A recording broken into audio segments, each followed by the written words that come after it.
முதல் வாசகம். நீங்கள் தேடுகின்ற தலைவர் திடீரென தம் கோவிலுக்கு வருவார்.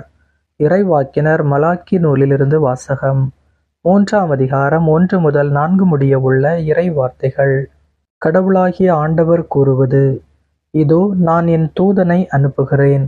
அவர் எனக்கு முன் வழியை ஆயத்தம் செய்வார். அப்பொழுது நீங்கள் தேடுகின்ற தலைவர் திடீரென தம் கோவிலுக்கு வருவார்.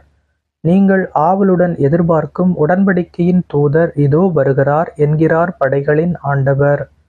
ஆனால் அவர் வரும் நாளை தாங்கக்கூடியவர் யார்? அவர் தோன்றும்போது நிற்க வல்லவர் யார்? அவர் புடமிடுகிறவரின் நெருப்பைப் போலும் சலவை தொழிலாளியின் சவர்க்காரத்தைப் போலும் இருப்பார். அவர் புடமிடுபவர் போலும் வெள்ளியை தூய்மைப்படுத்துபவர் போலும் அமர்ந்திருப்பார். லேவியின் புதல்வரை தூய்மையாக்கி பொன் வெள்ளியைப் போல் அவர்களை புடமிடுவார். அவர்களும் ஆண்டவருக்கு ஏற்புடைய காணிக்கை கொண்டு வருவார்கள். அப்பொழுது பண்டைய காலத்தில் முன்னைய ஆண்டுகளில் இருந்தது போல் யூதாவின் காணிக்கையும் எருசலேமின் காணிக்கையும் ஆண்டவருக்கு உகந்தனவாய் இருக்கும். ஆண்டவரின் அருள்வாக்கு. இறைவனுக்கு நன்றி. பதிலுரை பாடல் பல்லவி. படைகளின் ஆண்டவர் இவர், இவரே மாட்சிமிகு மன்னர்.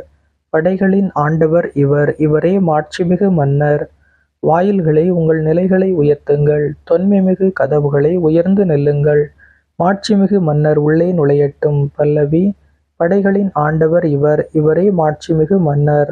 மாட்சிமிகு மன்னர் இவர் யாரோ? வலிமையும் ஆற்றலும் கொண்ட ஆண்டவர் இவர், இவரே போரில் வல்லவரான ஆண்டவர். பல்லவி. படைகளின் ஆண்டவர் இவர், இவரே மாட்சிமிகு மன்னர். வாயில்களே, உங்கள் நிலைகளை உயர்த்துங்கள். தொன்மைமிகு கதவுகளே உயர்ந்து நில்லுங்கள். மாட்சிமிகு மன்னர் உள்ளே நுழையட்டும். பல்லவி. படைகளின் ஆண்டவர் இவர், இவரே மாட்சிமிகு மன்னர். மாட்சிமிகு மன்னர் இவர் யாரோ? படைகளின் ஆண்டவர் இவர், இவரே மாட்சிமிகு மன்னர். பல்லவி. படைகளின் ஆண்டவர் இவர், இவரே மாட்சிமிகு மன்னர். அல்லேலூயா. இம்மீட்பை பிற இனத்தாருக்கு வெளிப்பாடு அருளும் ஒளி. இதுவே மக்களாகிய இஸ்ரேலுக்கு பெருமை. அல்லேலூயா. நற்செய்தி வாசகம். உமது மீட்பை என் கண்கள் கண்டு கொண்டன. லூக்கா எழுதிய தூய நற்செய்தியிலிருந்து வாசகம். 2ஆம் அதிகாரம் 22 முதல் 40 முடிய உள்ள இறை வார்த்தைகள். மோசேயின் சட்டப்படி தூய்மைச் சடங்கை நிறைவேற்ற வேண்டிய நாள் வந்தபோது குழந்தையை ஆண்டவருக்கு அர்ப்பணிக்க அவர்கள் எருசலேமுக்கு கொண்டு சென்றார்கள்.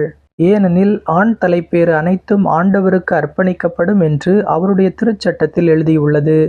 அச்சட்டத்தில் கூறியுள்ளவாறு 2 மாடப்புறாக்கள் அல்லது 2 புறா குஞ்சுகளை அவர்கள் பலியாக கொடுக்க வேண்டியிருந்தது. அப்போது எருசலேமில் சிமியோன் என்னும் ஒருவர் இருந்தார். அவர் நேர்மையானவர், இறைப்பற்று கொண்டவர். இஸ்ரேல்